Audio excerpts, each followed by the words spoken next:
Hey, what's going on, guys? Sean here, living the corporate pilot life. I'm out here hanging out in the hangar, and we got one of our Hawkers finally getting back together. This thing's gonna be back in the air before you know it. Got a few last items that the maintenance guys are checking off for us to make sure this thing's ready to go. And one of those items is a little actuator called the throttle retard actuator.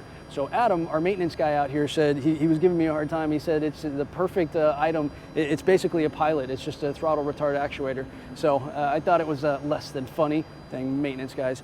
So anyway, I wanted to show it to you guys and let you guys see what it looks like. This little guy right here, this is a $10,000 rebuild item. And like I said, it's not a new one. To buy a new one, it's like triple that is what I've been told. So yeah, just to rebuild it is like 10 grand. So not something I want to go dropping on the ground. But I want to show you guys what it looks like, what it does, and how it works in the system over here. The one that we've got right now has got a leak on it, and it's the seal right here in the end that's leaking on the new one. Or on the old one. I'll show you what that looks like.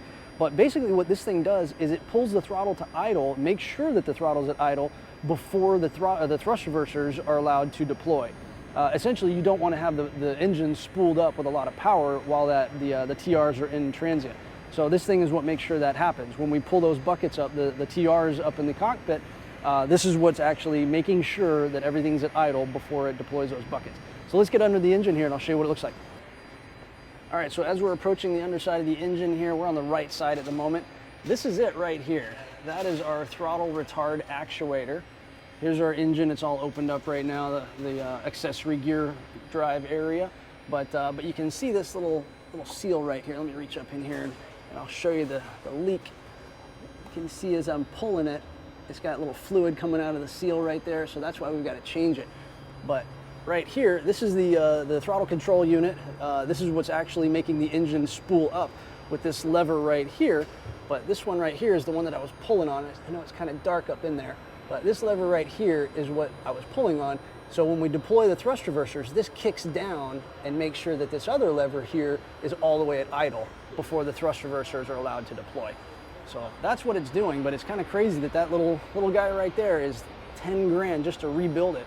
So yeah, we're gonna swap it out. It looks like a pretty easy change. A couple bolts in there, little hydraulic line up there connecting to it. And they'll pull that out, send that back over there, and they'll rebuild it and send that up to somebody else for $10,000. Holy moly.